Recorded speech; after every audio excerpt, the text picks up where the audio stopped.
राजेश राम जी, शकील अहमद खान जी, कृष्णा लवारू जी, अंशुल अभिजीत जी, शशि पंडित जी, ओम प्रकाश महतो जी, बच्चू प्रसाद बीरू जी, doctor KP Singh ji, Mukhtar Ansari ji, doctor नसीब इकबाल कमाली जी, संजीव कुमार बिट्टू जी, ज्ञान रंजन जी, उषा जी, श्याम सुंदर ठाकुर जी, भागीरथ मांझी जी, अनिल जयहिंद जी, भाइयों और बहनों, आप सबका दिल से यहाँ बहुत बहुत स्वागत, नमस्कार।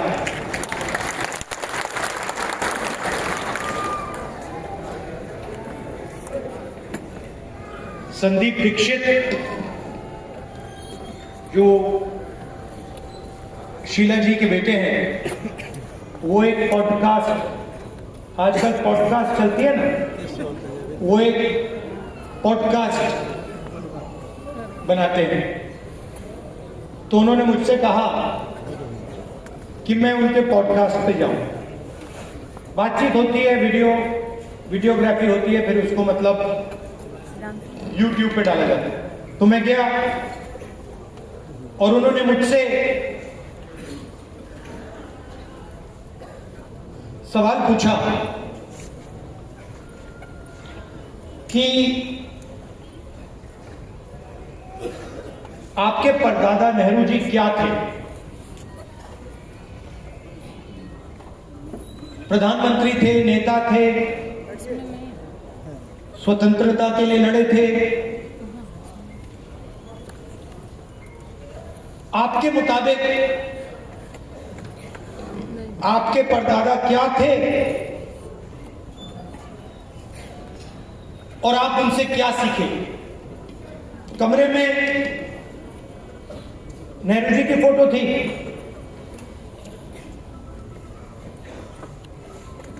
एक तरफ गांधी जी की पेंटिंग थी, और मैंने सोचना शुरू किया कि मेरे जो परदादा नेहरू जी थे वो असलियत में क्या थे। और दोनों फोटो को मैं देख रहा था और मेरे दिमाग में बात आई कि ये दोनों जो लोग थे, जवाहरलाल नेहरू और महात्मा गांधी, ये दोनों सच्चाई से मोहब्बत करते थे।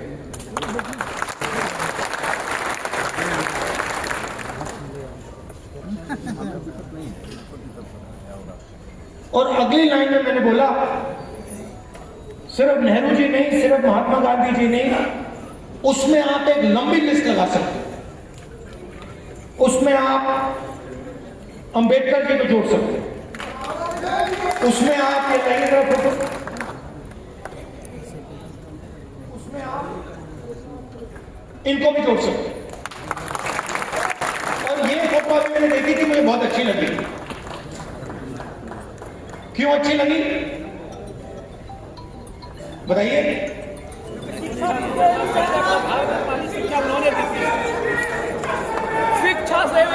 क्योंकि जो इनकी पत्नी है और इनके बीच में समानता है, रिस्पेक्ट है। ये देखकर ये पता लग रहा है कि रिस्पेक्ट है। तो ये सब लोग, और आप हजारों साल पहले शुरू कर सकते हैं।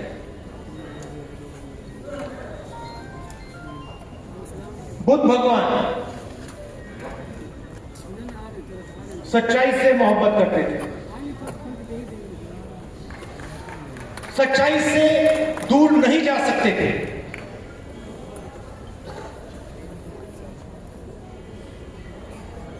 गुरु नानक, कबीर,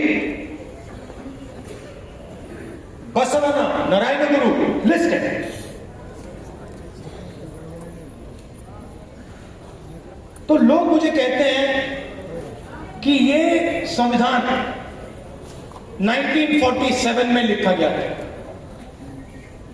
और मैं उनसे कहता हूं नहीं, ये संविधान हजारों साल पुराना है।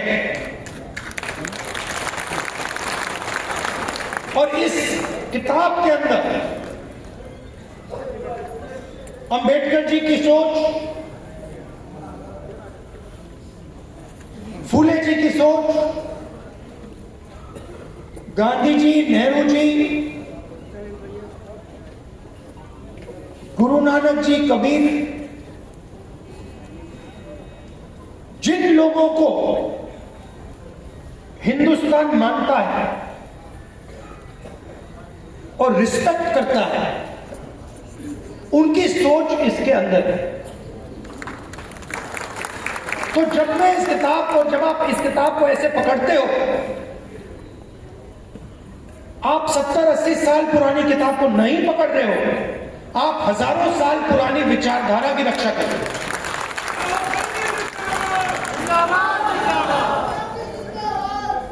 और अगर हम सच्चाई की बात करें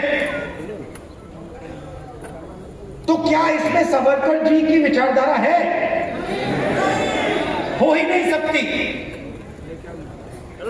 क्योंकि वो सच्चाई का सामना नहीं कर पाए। अब ये बात किसी को अच्छी लगे ना लगे, ये सच्चाई है, मुझे ये बोलनी ही पड़ेगी। तो कॉन्स्टिट्यूशन हिंदुस्तान की सच्चाई का रक्षक, और जो हजारों सालों का जो विजडम है, जो हिंदुस्तान के लीडर्स ने, बड़े बड़े महापुरुषों ने इस देश की जनता से सीखा, वो इसके अंदर है।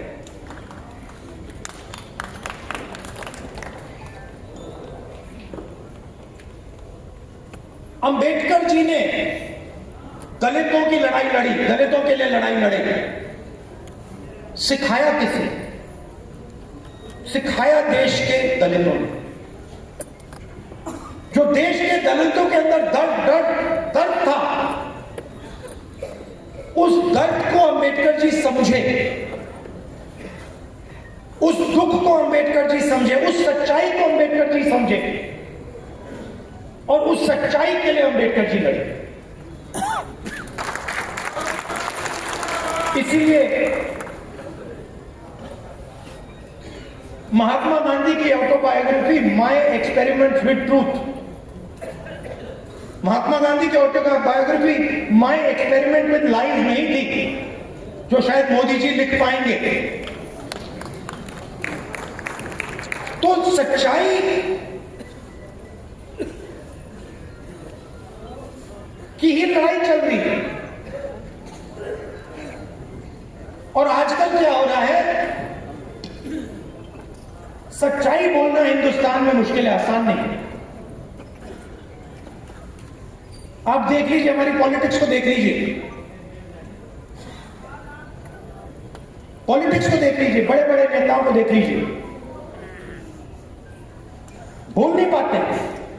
पूरा देश जानता है कि सच्चाई ये है, और बड़े से बड़े नेता चुप हो जाते हैं। ये पूरे देश में दिख रहा है। मगर एग्जाम्पल क्या दिया? बुद्ध भगवान ने, अंबेडकर जी, गांधी जी, इन लोगों ने एग्जाम्पल क्या दिया? डरना नहीं है, जो सच्चाई है वो देश के सामने रखनी है, और यही आप लोग कर रहे हो, यही आप लोग कर रहे हो। आप लोग डरते नहीं हो, आप लोगों को दबाया नहीं जा सकता है। आपके अंदर, खून के अंदर, फूले जी, अंबेडकर जी, गांधी जी, ये सब आपके खून के अंदर हैं, और इनकी विचारधारा आपके खून के अंदर है, मेरे खून के अंदर है, और इसको कोई नहीं मिटाने जा रहा है, कोई मिटा ही नहीं सकता। मैं आपको आज दो तीन चीजें कहना चाहता हूं, मगर मेरी माइंड में एक सवाल है। तो सबसे पहले मैं आपसे सवाल पूछना चाहता हूं, देखना चाहता हूं, आप में से आपने देखा होगा अमेरिका के राष्ट्रपति ने स्टॉक मार्केट की धज्जियां उड़ा दी, देखा होगा, देखा ना? अच्छा, आप मुझे बताइए, आप में से, इस भीड़ में से कितने लोग स्टॉक मार्केट में पैसा डालते हैं? हाथ उठा के दिखाइए। अब ये देखिए, घूम के देखिए, यहां पे 1% से कम लोग स्टॉक मार्केट में पैसा डालते हैं, 1% से कम। अगर यहां 100 लोग हैं तो एक हाथ उठ रहा है। तो ये स्टॉक मार्केट आपका औजार नहीं है, इसमें अनलिमिटेड पैसे बने, मगर इसका फायदा आपको नहीं मिला।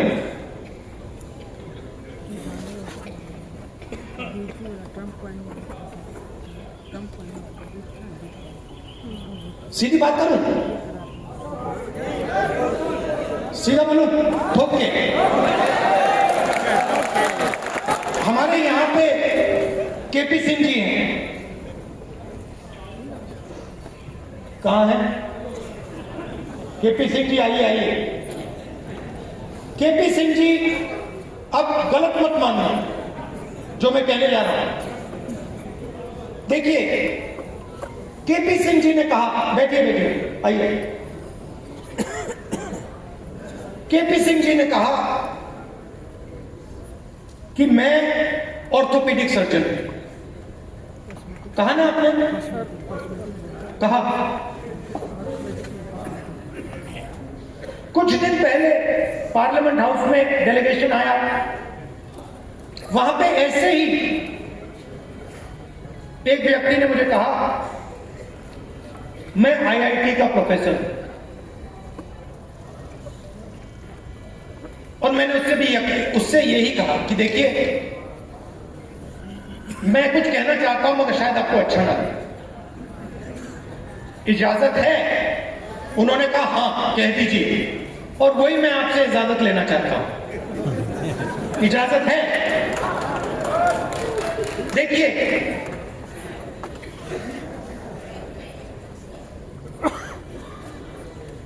आप में ऑर्थोपेडिक सर्जन की स्किल है, ऑर्थोपेडिक सर्जन की नॉलेज है, ज्ञान है। जो ऑर्थोपेडिक सर्जन होता है वो आप में सब कुछ है, मगर आप ऑर्थोपेडिक सर्जन नहीं हो। क्यों? क्योंकि पूरा का पूरा सिस्टम आपके खिलाफ काम करता है। आप सोचते हो कि आप ऑर्थोपेडिक सर्जन हो,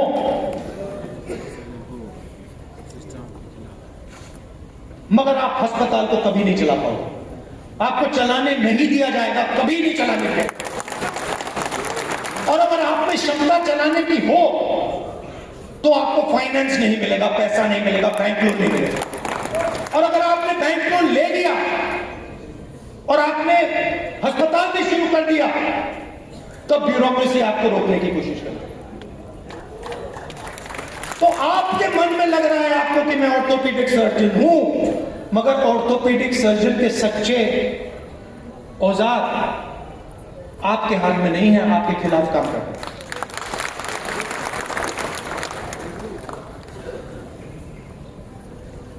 डेलीगेशन में कल एक प्रोफेसर ने मुझे कहा कि मैं आईआईटी प्रोफेसर हूं। मैंने उनसे कहा नहीं भैया, आईआईटी प्रोफेसर की पूरी क्वालिफिकेशन आप में है,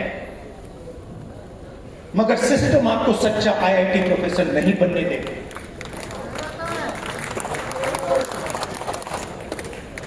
और ये सच्चाई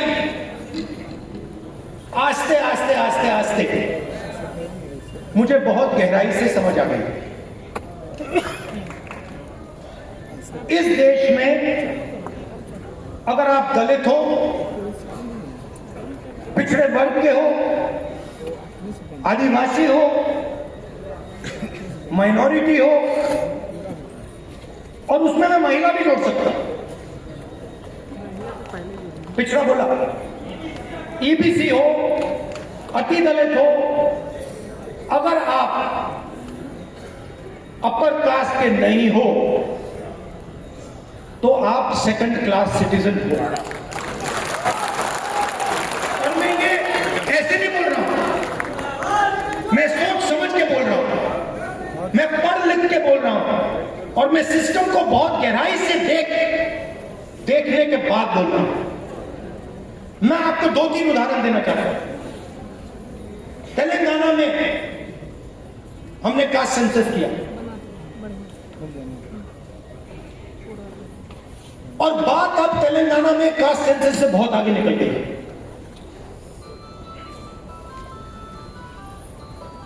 तेलंगाना में हम आपको ऐसा इंफॉर्मेशन दे सकते हैं, सामाजिक इंफॉर्मेशन, कि आप अपने सपने में भी नहीं देख पाओगे। वो कैपेबिलिटी आप तेलंगाना की सरकार के हाथ में है। मैं आपको आज स्टेज से बता सकता हूं कि अगर आप तेलंगाना में देखें और उन लोगों की लिस्ट निकालें जिन्होंने बैंक लोन लिया है,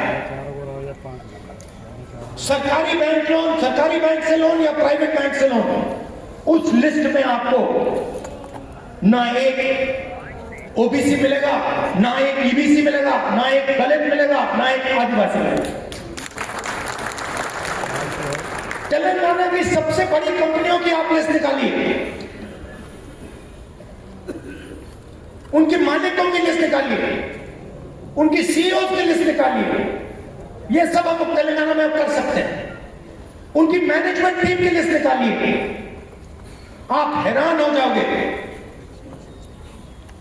मैनेजमेंट में, सीईओ की लिस्ट में, मालिकों की लिस्ट में आपको ईबीसी, ओबीसी, दलित, अति दलित, आदिवासी कहीं नहीं मिलेंगे, कहीं नहीं। मैं आपसे नहीं कह रहा हूं कि 5% है, मैं आपसे नहीं कह रहा हूं कि 5% है, 0 है, 0 है ही नहीं। और आप दूसरे तरफ मजदूरों की लिस्ट निकालो, जो 21वीं सदी के नए मजदूर बने, गिग वर्कर्स, जो ऊबर चलाते हैं, जो 21वीं सदी की मजदूरी करते हैं, उनकी लिस्ट निकालो। 90% से ज्यादा, 95% दलित, पिछड़ा वर्ग, ईबीसी, आदिवासी, डोमेस्टिक सर्वेंट की लिस्ट निकालो। दलित, ओबीसी, ईबीसी, आदिवासी, अति दलित।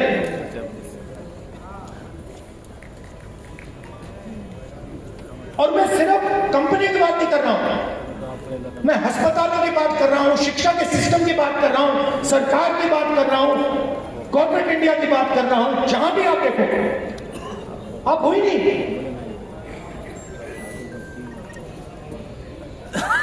और तेलंगाना में अब वो पूरा का पूरा डेटा हमारे हाथ में है, जो नरेंद्र मोदी जी आपके हाथ नहीं डालना चाहते। इसीलिए आपने देखा कि जैसे ही हमें वो डेटा दिखा, हमने रिजर्वेशन को बढ़ा दिया।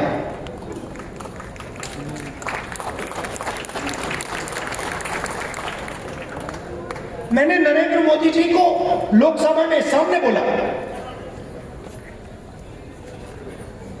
ये जो फेक दीवार बना रखी है 50% रिजर्वेशन की, इसको अगर आप नहीं तोड़ोगे तो हम इसको तोड़ के गिरा के फेंकेंगे। और दूसरी बात, इस देश के दलितों को, पिछड़ों को, ईबीसी, ओबीसी, अति दलित, आदिवासी, गरीब जनरल कास्ट के लोगों को पता लगना चाहिए कि इस देश की सच्चाई क्या है। कि 5% लोग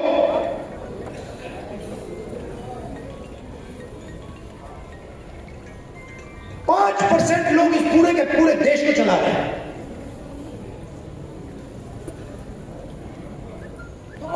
10-15 लोग हैं जिन्होंने पूरे के पूरे कॉर्पोरेट इंडिया को पकड़ रखा है। अदानी, अंबानी, 10 नाम है, और आपका लाखों करोड़ रुपया सीधा आपके जेब में से उनके जेब में ट्रांसफर होता है। जीएसटी आप कहते हो, कर्जा माफ उनका होता है। जीएसटी आप कहते हो और ठग से कर्जा माफ उनका होता है।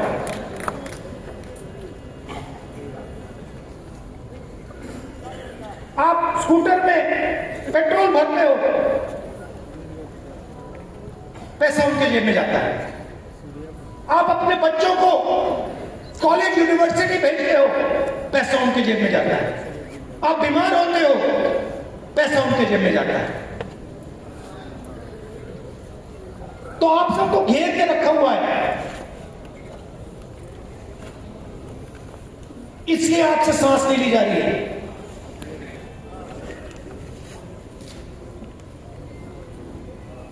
क्योंकि पूरे सिस्टम ने आपको घेर के रखा हुआ है, और उसमें गरीब जनरल कास्ट भी है। वो भी उन कंपनियों में नहीं जा सकते, वो भी डॉक्टर नहीं बन सकते, वो भी लॉयर नहीं बन सकते।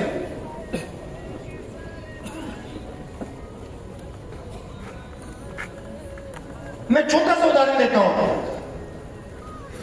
सुल्तानपुर में मैं गया, वहां पे चेतराम मोची जी, पता नहीं आपने वीडियो देखा नहीं देखा, देखा ना? तो मेरी दोस्ती हो गई उनसे। मैंने गाड़ी रोक दी, मैं वहां जाके बैठ गया। मैं आपको बताना चाह रहा हूं कैसे फंसाया गया है, किस प्रकार से फंसा के रखा हुआ है। मैं गया, 40 मिनट में उनके साथ बैठा। मैंने देखा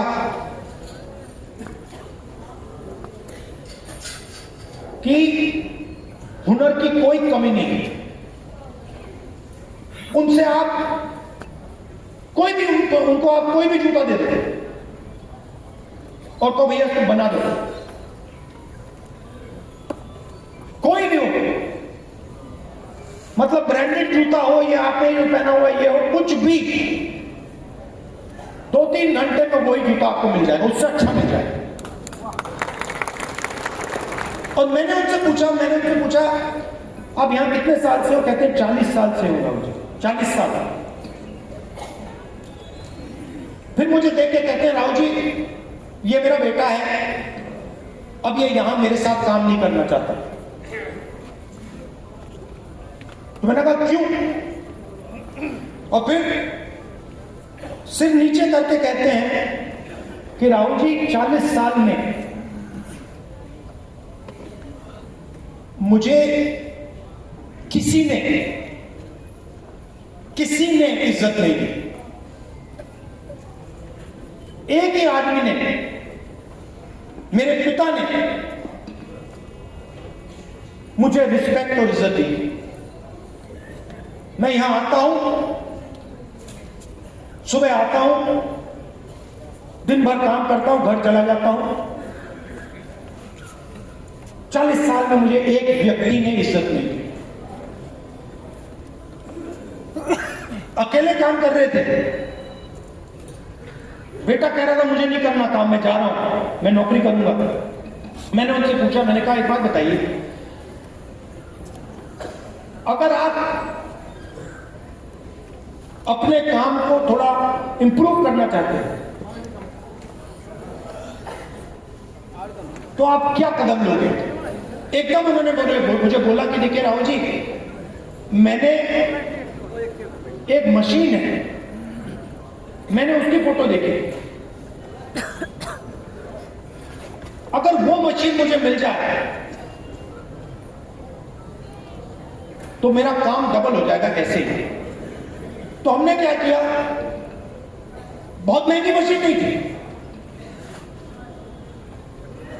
हमने किसी राजनेता से वो मशीन डोनेट करा दी और उनको हमने मशीन दे दी।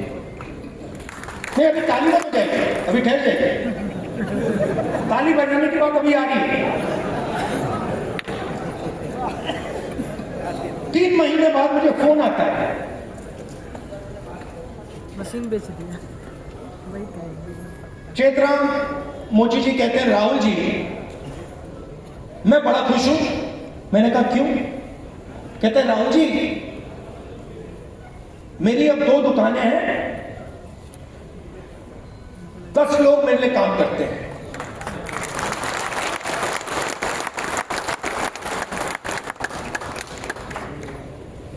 लोग मेरे लिए काम करते हैं, मेरी 2 दुकानें हो गई हैं। मुझे लग रहा है इस मशीन से कि मैं 4-5 दुकानें खोल पाऊंगा। अब चेतराम मोची जी ने मुझे एक और बात बोली। जब मैं उनके साथ बैठा था, मुझे बोला, राहुल जी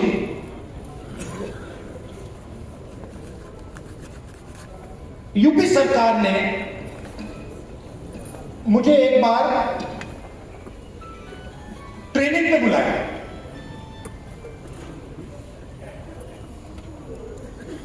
उनकी योजना थी ट्रेनिंग पे बुलाया। तो मैंने उनसे कहा क्या सीखे? कहते, राहुल जी मैं वहां गया, ट्रेनर से ज्यादा तो मुझे मालूम था। वो ट्रेनर को मतलब वो तो ट्रेन में पहुंचे ही नहीं था, उसको तो कुछ मालूम ही नहीं था। मैंने कुछ टाइम उसको समझाने की कोशिश की, मगर फिर वो समझा नहीं तो वापस आ गया। अब आप देखिए, हुनर किसके हाथ में है? चेतराम जी के हाथ में। ट्रेनिंग कौन दे रहा है?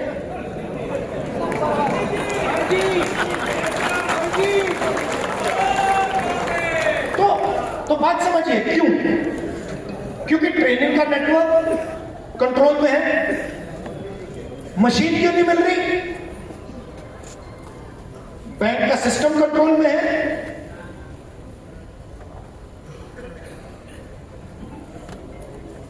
ट्रेनिंग क्यों नहीं हो रही?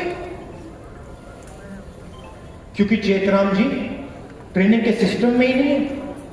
जिसके पास हुनर है, जिसके पास ज्ञान है, वो ट्रेनिंग करा ही नहीं रहा। तो मैंने क्या किया? इससे मैंने क्या सीखा? मैंने तेलंगाना के चीफ मिनिस्टर को चिट्ठी लिखी और मैंने उनको सुझाव दिया। मैंने कहा कि देखिए, ये पता लगाइए आप कर सकते हैं या नहीं। आईटीआई के सिस्टम में क्या होता है? ट्रेनिंग होती है, बढ़ई की ट्रेनिंग होती है, प्लम्बर की ट्रेनिंग होती है, मोची की ट्रेनिंग होती है, कुम्हार की ट्रेनिंग होती है, ये सब ट्रेनिंग होती है। तेलंगाना में मैंने चीफ मिनिस्टर को सुझाव दिया कि आप ऐसे कीजिए, आप सर्टिफिकेशन सेंटर बनाइए। तेलंगाना में लाखों मोची नेटवर्क है, मोची का। उस नेटवर्क के अंदर हुनर है, कैपेबिलिटी है। मैंने चीफ मिनिस्टर से कहा कि ट्रेनिंग इनसे करवाइए। तो हजारों मोची, जो गुरु शिष्य की परंपरा है हिंदुस्तान में, हजारों मोची ट्रेनिंग कराएंगे। सर्टिफिकेशन सरकार करेगी। और जब एक मोची ट्रेनिंग करेगा और उसका शिष्य सर्टिफिकेशन पाएगा, तो मोची के बैंक अकाउंट में सीधा सरकार पैसा डालेगी। तो मेरा कहना है, सवाल पूछता हूं आपसे, बढ़इयों के लिए हिंदुस्तान में बैंक के नहीं, मोचियों के लिए हिंदुस्तान में बैंक क्यों नहीं है? बढ़इयों का अपना ट्रेनिंग सेंटर क्यों नहीं है? हुनर तो उनके पास है। तो जाति जनगणना जो हमने तेलंगाना में किया है वो विकास के सिस्टम को ही बदलने जा रहा है, क्योंकि हम 21वीं सदी में जी रहे हैं।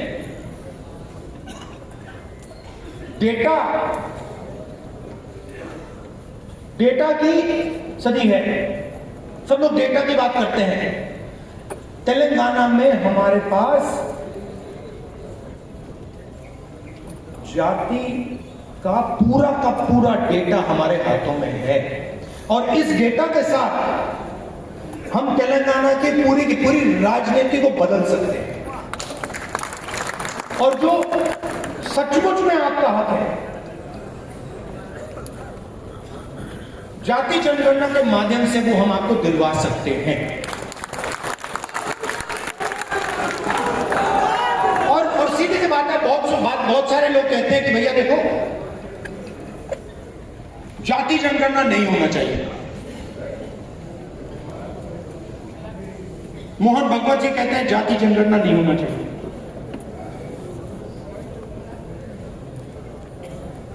अगर आपको चोट लगती है, आप अस्पताल जाते हो, कभी आपसे डॉक्टर कहता है भैया एक्सरे मत करो।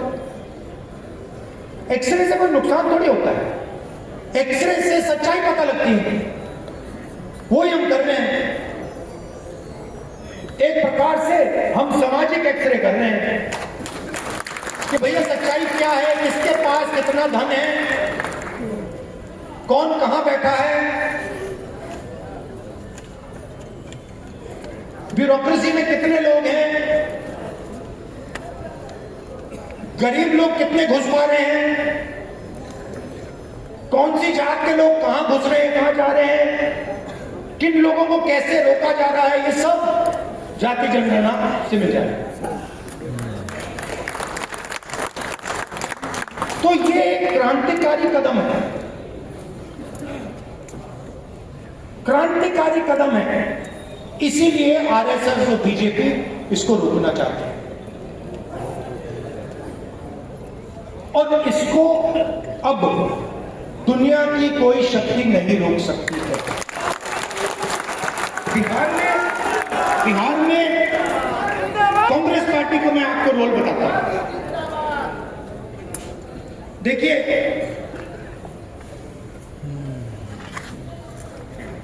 कांग्रेस पार्टी की जिम्मेदारी है, गठबंधन की जिम्मेदारी है।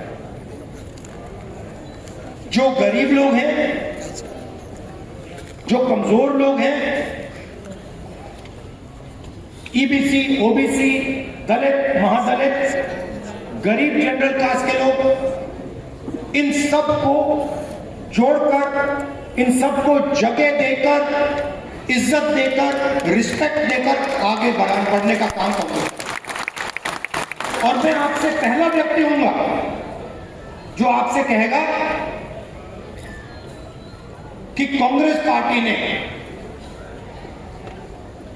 जो पहले काम करना चाहिए था, जिस गति से काम करना चाहिए था, जिस मजबूती से बिहार में काम करना चाहिए था, वो हमने नहीं किया। और हम अपनी गलती से समझे हैं, और अब हम बिना रुके पूरी शक्ति के साथ जो बिहार के कमजोर लोग हैं, बिहार के गरीब लोग हैं, छोटी जात, छोटी अलग अलग जो ओबीसी, ईबीसी, दलित, महादलित के लोग हैं, उन सब को हम लेकर एक साथ हम आगे बढ़े। कुछ दिन पहले हमने अपने डिस्ट्रिक्ट प्रेसिडेंट चुने, और मैं ये नहीं कहूंगा कि ये बहुत बड़ा कदम है, मगर ये एक जरूरी कदम है। पहले हमारे डिस्ट्रिक्ट प्रेसिडेंट्स की लिस्ट में 2/3 अपर कास्ट के लोग थे। अब हमारी नई डिस्ट्रिक्ट प्रेसिडेंट्स की लिस्ट में 2/3 ईबीसी, ओबीसी, दलित, पिछड़ा वर्ग, माइनॉरिटी के। और अगर आप हमारे वर्किंग प्रेसिडेंट्स को देखें तो ये बात और भी गहराई से हुई।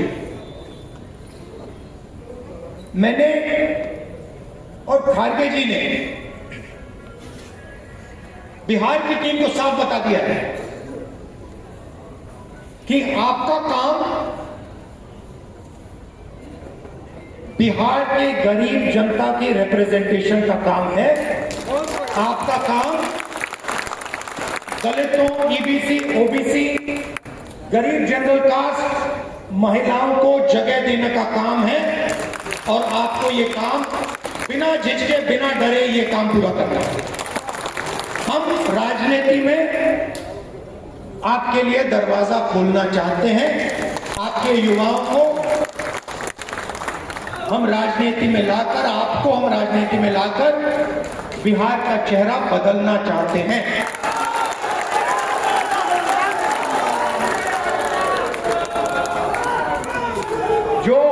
जो बिहार में हुआ है, जो आज बिहार में हो रहा है, जो एनडीए की सरकार बिहार में कर रही है, चुने हुए अरबपतियों की राजनीति चल रही है, अदानी अंबानी की राजनीति चल रही है, उससे हम लड़ रहे हैं और उसको हम हराने जा रहे हैं। और हम जानते हैं कि इस देश को बिहार की जनता डायरेक्शन देती है। जब भी राजनीतिक बदलाव आता है, अंग्रेजों के खिलाफ राजनीतिक बदलाव आया, बिहार की जनता ने यह बदलाव लाने का काम किया था। और हम समझते हैं कि बिहार की जनता फिर से ये काम करना चाह रही है और ये काम करेगी। और हम आपके साथ मिलकर, शामिल होकर ये काम करना चाहते हैं। सबसे जरूरी लक्ष्य कॉन्स्टिट्यूशन की रक्षा करना है। हमारी जो पुरानी विचारधारा है, बिल्कुल मतलब ऐसे, और जो इसके सामने आएगा, आपने देखा होगा पहले नरेंद्र मोदी, उनकी पार्टी कह रहे थे 400 पार, देखा आपने 400 पार। उसके बाद कांग्रेस पार्टी, इंडिया गठबंधन सामने खड़ा हुआ और फिर मोदी जी जब पार्लियामेंट आई करती कि मैं बदलूंगा नहीं इसको, तो कॉन्स्टिट्यूशन ने और आपने कॉन्स्टिट्यूशन को बचाने का काम किया। इसके लिए मैं आपको फिर से धन्यवाद करता हूं। और जहां भी देखिए, और जहां भी मेरी जरूरत होगी,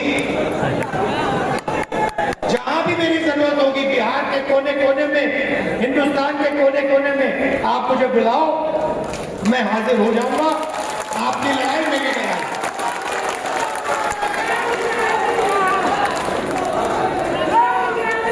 दिल से आप सबका बहुत बहुत धन्यवाद। नमस्कार, जय हिंद।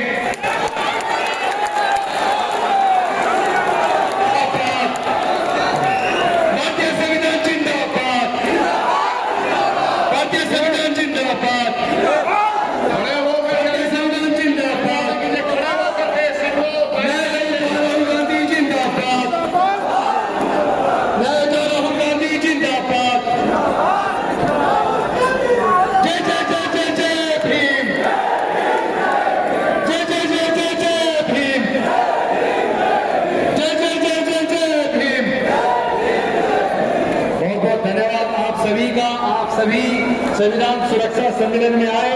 आप संविधान के ऊपर किसी प्रकार की आंच हम और आप मिलकर नहीं आने देंगे और समाज की ये सामाजिक